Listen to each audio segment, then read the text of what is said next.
Welcome to a half hour of Mind Webs. Short stories from the worlds of speculative fiction. This is Michael Hansen with a Mind Web story that comes from the best of Isaac Asimov. A story that originally appeared in 1956. The Last Question. The Last Question was asked for the first time, half in jest, on May 21st, 2061, at a time when humanity first stepped into the light. The question came about as a result of a $5 bet over highballs, and it happened this way. Alexander Adele and Bertram Lupoff were two of the faithful attendants of Multivac. As well as any human beings could, they knew what lay behind the cold, clicking, flashing face, miles and miles of face, of that giant computer. They had at least a vague notion of the general plan of relays and circuits that had long since grown past the point where any single human could possibly have a firm grasp of the whole. Multivac was self-adjusting and self-correcting. It had to be, for nothing human could adjust and correct it quickly enough or even adequately enough. So Adele and Lupoff attended the monstrous giant only lightly and superficially, yet as well as any men could. They fed it data, adjusted questions to its needs, and translated the answers that were issued. Certainly they, and all the others like them, were fully entitled to share in the glory that was Multivac's. For decades, Multivac had helped design the ships and plot the trajectories that enabled man to reach the Moon, Mars, and Venus. But past that, Earth's poor resources could not support the ships. Too much energy was needed for the long trips. Earth exploited its coal and uranium with increasing efficiency, but there was only so much of both. But slowly, Multivac learned enough to answer deeper questions more fundamentally. And on May 14th, 2061, what had been theory became fact. The energy of the sun was stored, converted, and utilized directly on a planet-wide scale. All Earth turned off its burning coal, its fissioning uranium, and flipped the switch that connected all of it to a small station, 1 mile in diameter, circling the Earth at half the distance of the Moon. All Earth ran by invisible beams of sun power.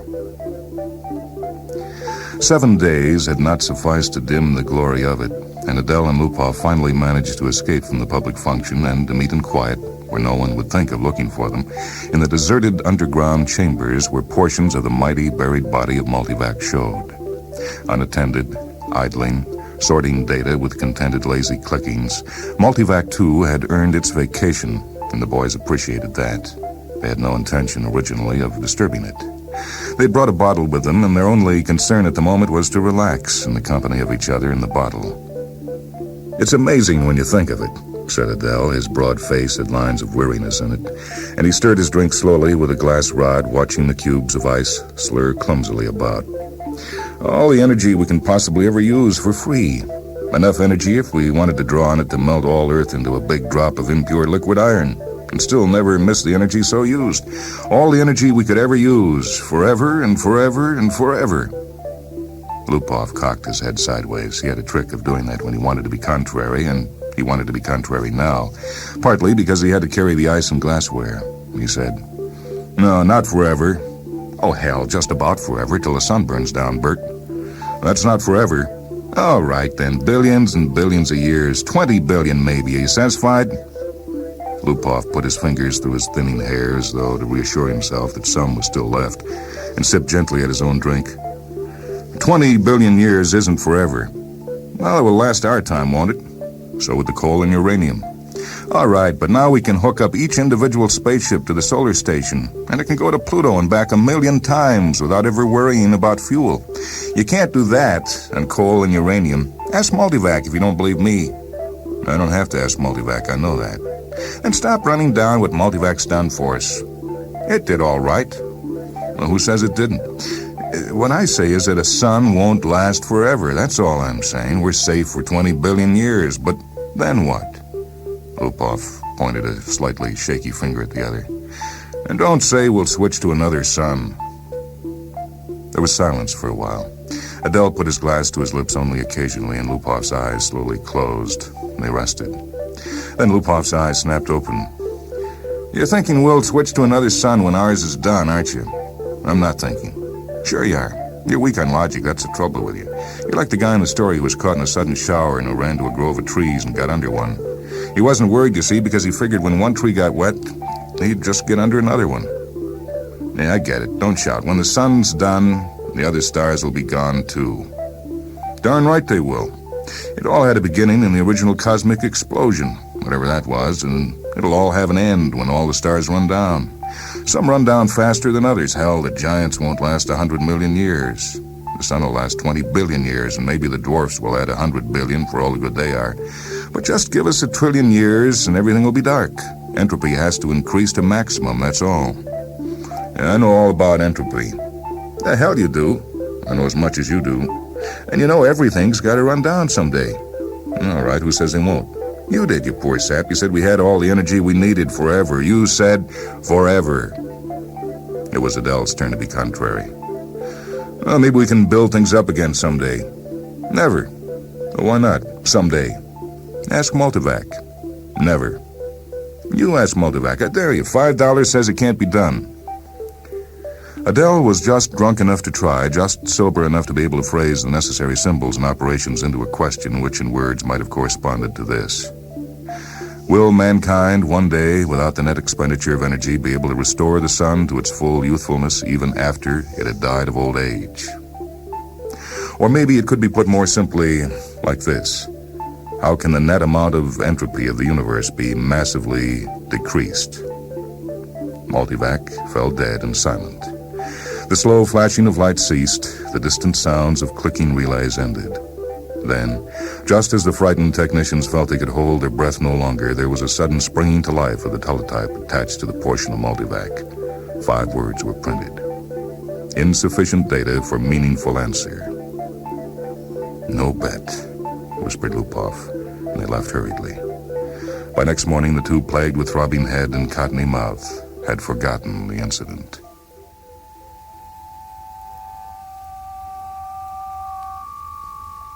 Gerald, Geraldine, and Geraldette 1 and 2 watched the starry picture in the visiplate change as the passage through hyperspace was completed in non-time lapse.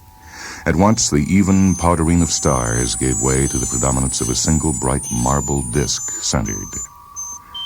That's X23, said Jared, confidently. His thin hands clamped tightly behind his back and the knuckles whitened. The little Jaredettes, both girls, had experienced the hyperspace passage for the first time in their lives and were self-conscious over the momentary sensation of inside-outness. They buried their giggles and chased one another wildly about their mother, screaming, "We've reached X23! We've reached X23! We've—" And the mother said, "Quiet, children. Are you sure, Jared?" "Well, what is there to be but sure?" asked Jared, glancing up at the bulge of featureless metal just under the ceiling. It ran the length of the room, disappearing through the wall at either end. It was as long as the ship.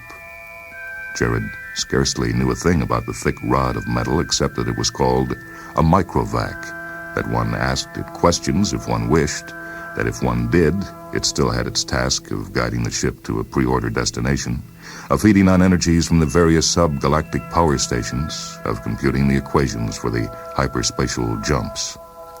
Jared and his family had only to wait and live in the comfortable residence quarters of the ship. Someone had once told Jared that the AC, the AC at the end of microvac, stood for analog computer in ancient English, but he was on the edge of forgetting even that. It was a nice feeling to have a microvac of your own, and Jared was glad he was part of his generation and no other. In his father's youth, the only computers had been tremendous machines taking up 100 square miles of land. There was only one to a planet. Planetary ACs, they were called. They had been growing in size steadily for 1,000 years, and then all at once came refinement.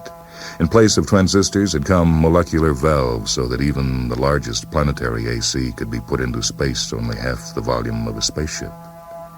Jared felt uplifted, as he always did when he thought that his own personal microvac was many times more complicated than the ancient and primitive multivac that had first tamed the sun, and almost as complicated as Earth's planetary AC, the largest, that had first solved the problem of hyperspatial travel and made trips to the stars possible. "So many stars, so many planets," sighed Geraldine, busy with her own thoughts. "I suppose families will be going to new planets forever, the way we are now." "No, not forever," said Jared. "Not forever. It'll all stop someday, but not for billions of years, many billions. Even the stars run down, you know. Entropy must increase. What's entropy, Daddy? Shrilled Jaredette 2. Entropy, little sweet, is just a word, which means the amount of running down of the universe. Everything runs down, you know, like your little walkie-talkie robot, remember? Can't you just put in a new power unit like with my robot? The stars are the power units, dear. Once they're gone, there are no more power units. Jaredette 1 at once set up a howl. Don't let 'em, Daddy. Don't let the stars run down. Now look what you've done, whispered Geraldine, exasperated. How was I to know it'd frighten them? Jared said. Ask the microvac, wailed Jaredette 1. Ask him how to turn the stars on again. He asked the microvac, adding quickly, print the answer. Jared cupped the strip of thin cellufilm and said cheerfully, See now, the microvac says it'll take care of everything when the time comes, so don't worry. Geraldine said, And now, children, it's time for bed. We'll be in our new home soon. Jared read the words on the cellufilm again before destroying it. Insufficient data for meaningful answer. He shrugged and looked at the visit plate. X-23 was just ahead.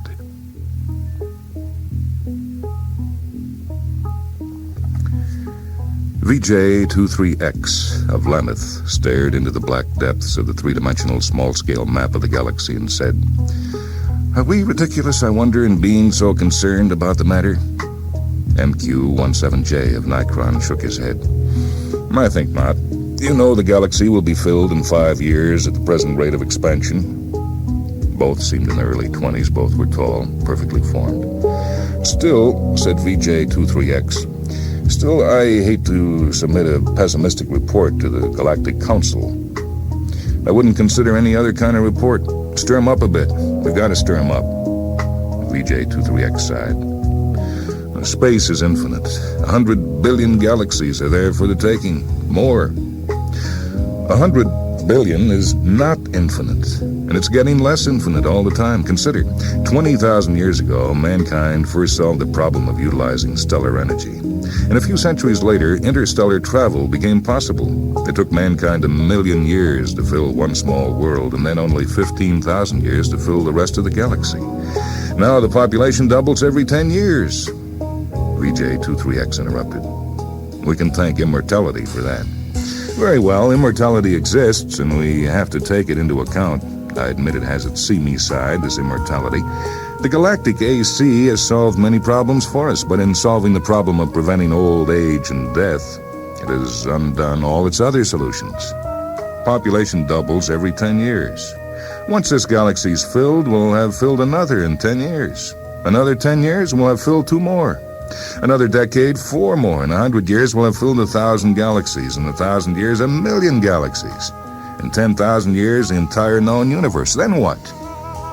VJ-23X said. Well, as a side issue, there's a problem with transportation. I wonder how many sun power units it'll take to move galaxies of individuals from one galaxy to the other. A very good point. Already, mankind consumes 2 sun power units per year. Most of it's wasted. After all, our own galaxy alone pours out 1,000 sun power units a year, and we only use 2 of those. Granted, but even with 100% efficiency, we only stave off the end. Our energy requirements are going up in a geometric progression even faster than our population. We'll run out of energy even sooner than we run out of galaxies. A good point. A very good point. We'll just have to build new stars out of interstellar gas. Or out of dissipated heat. There may be some way to reverse entropy. We ought to ask the galactic AC. VJ-23X was not really serious. But MQ-17J pulled out his AC contact from his pocket and placed it on the table before him. He stared somberly at his small AC contact. It was only 2 inches cubed and nothing in itself, but it was connected through hyperspace with a great galactic AC that served all mankind. Hyperspace considered, it was an integral part of the galactic AC. MQ-17J paused to wonder if someday in his immortal life, he would get to see the galactic AC. It was on a little world of its own, a spider webbing of force beams holding the matter within, which surges of submasons took the place of the old clumsy molecular valves. Yet despite its sub-etheric workings, the galactic AC was known to be a full 1,000 feet across. MQ-17J asked suddenly of his AC contact, "Can entropy ever be reversed?" VJ-23X looked startled and said at once, I didn't really mean to have you ask that." "Why not?" "Well, we both know entropy can't be reversed. You can't turn smoke and ash back into a tree. Do you have trees in your world?" The sound of the galactic AC startled them into silence. Its voice came thin and beautiful out of the small AC contact on the desk. It said, "There is insufficient data for a meaningful answer." VJ-23X said, "See?" The two men thereupon returned to the question of the report they were to make to the Galactic Council.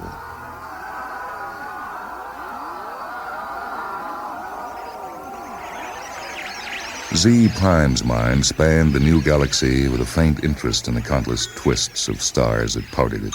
He had never seen this one before. Would he ever see them all? So many of them, each with its load of humanity.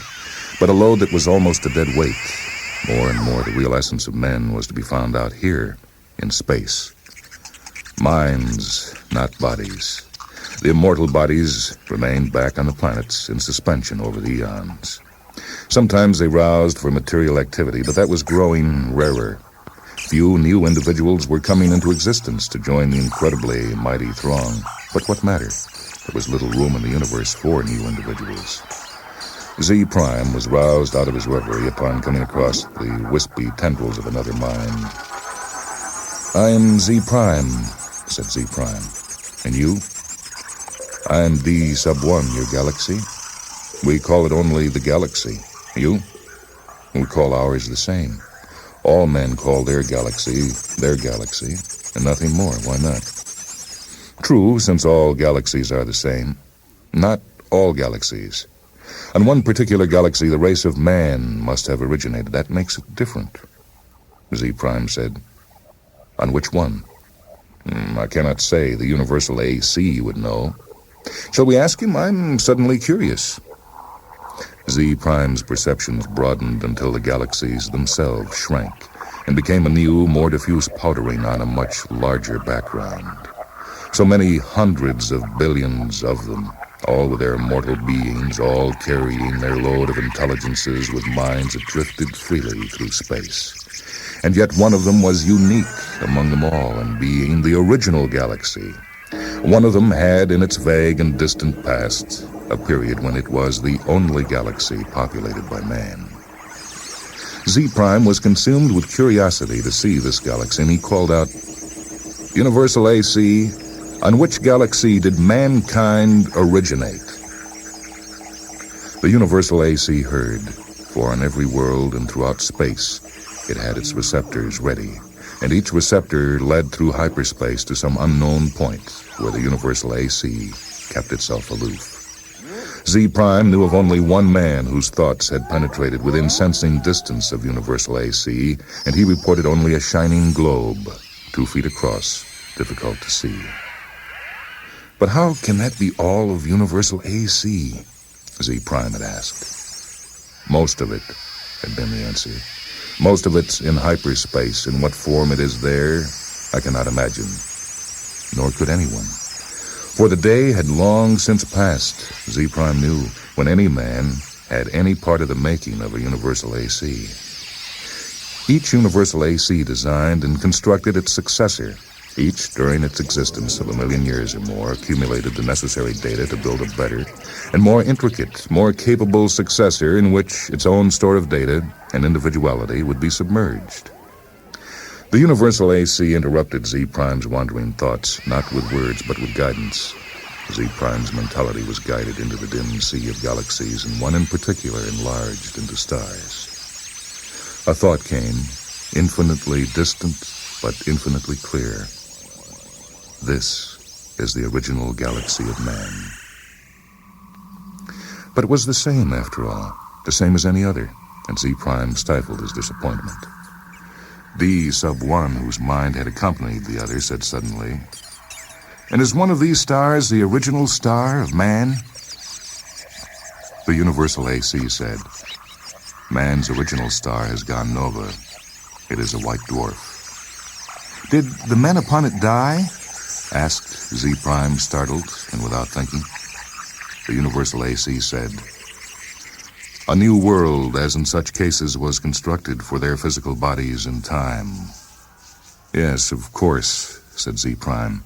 But a sense of loss overwhelmed him even so. His mind released its hold on the original galaxy of man, let it spring back and lose itself among the blurred pinpoints. He never wanted to see it again.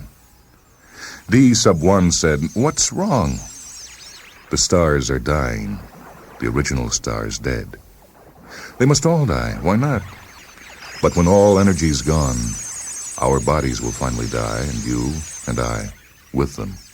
It'll take billions of years. I do not wish it to happen even after billions of years. Universal AC, how may stars be kept from dying? D-1 said in amusement. You're asking how entropy might be reversed in direction. And the Universal AC answered, there is as yet insufficient data for a meaningful answer. Z Prime's thoughts fled back to his own galaxy. He gave no further thought to D-1, whose body might be waiting on a galaxy a trillion light-years away, or on the star next to Z Prime's own. It didn't matter. Unhappily, Z Prime began collecting interstellar hydrogen out of which to build a small star of his own. If the stars must someday die, at least some could yet be built. Man considered with himself, for in a way, man, mentally, was one. He consisted of a trillion ageless bodies, each in its place, each resting quiet and incorruptible, each cared for by perfect automatons, equally incorruptible, while the minds of all the bodies freely melted one into the other, indistinguishable. Man said, the universe is dying. Man looked about at the dimming galaxies. The giant stars, spendthrifts, were gone long ago, back in the dimmest of the dim far past. Almost all stars were white dwarfs, fading to the end. New stars had been built of the dust between the stars, some by natural processes, some by man himself, and those were going too. White dwarfs might yet be crashed together, and of the mighty forces so released, new stars built, but only one star for every 1,000 white dwarfs destroyed, and those would come to an end too. Man said, carefully husbanded as directed by the cosmic AC, the energy that is even left in all the universe will last for billions of years. But even so, said man, even so eventually it will all come to an end. However it may be husbanded, however stretched out, the energy once expended is gone and cannot be restored. Entropy must increase forever to the maximum. Man said, can entropy not be reversed? Let us ask the cosmic AC. The cosmic AC surrounded them, but not in space. Not a fragment of it was in space. It was in hyperspace and made of something that was neither matter nor energy.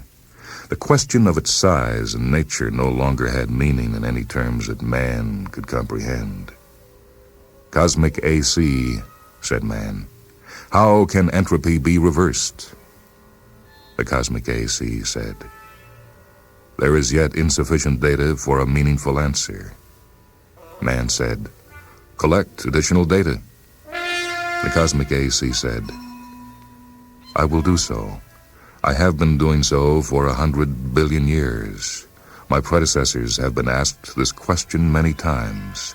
All the data I have remains insufficient.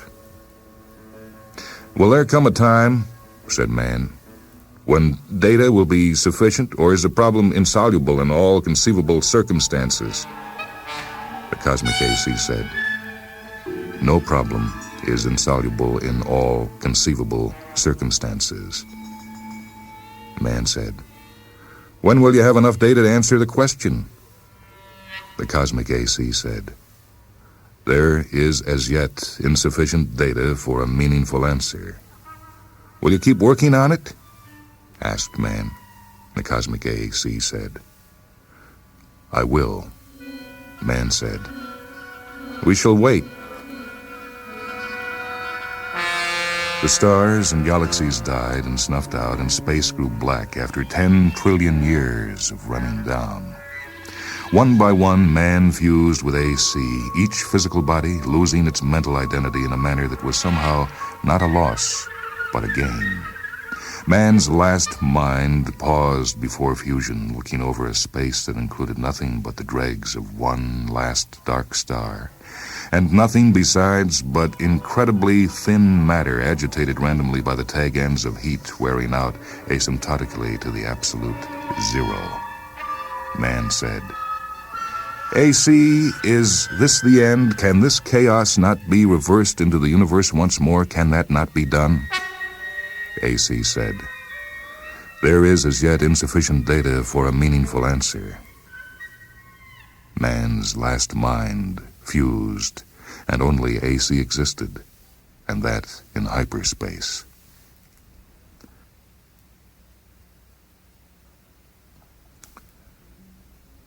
Matter and energy had ended, and with it space and time.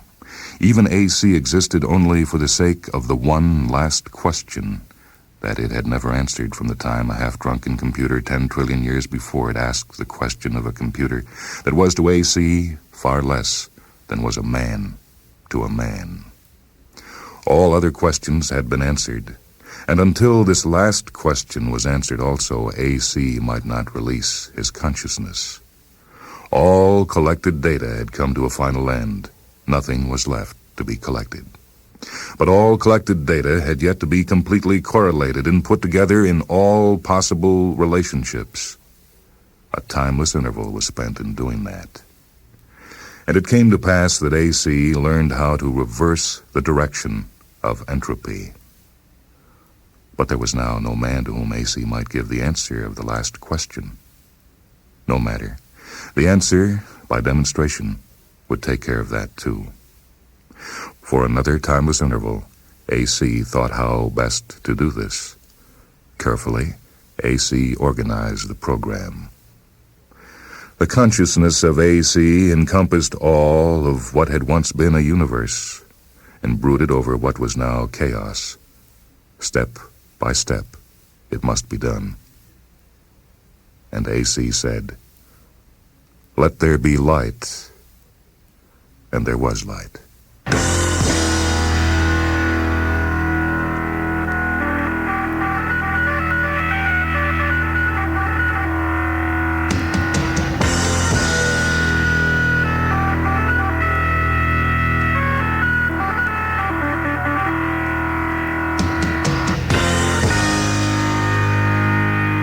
That story was The Last Question by Isaac Asimov. It appeared initially in Science Fiction Quarterly of 1976 and is reprinted in The Best of Isaac Asimov. I'm Michael Hansen, technical production for Mindwebs by Leslie Hilsenhoff. Mindwebs is a production of WHA Radio in Madison, a service of University of Wisconsin Extension.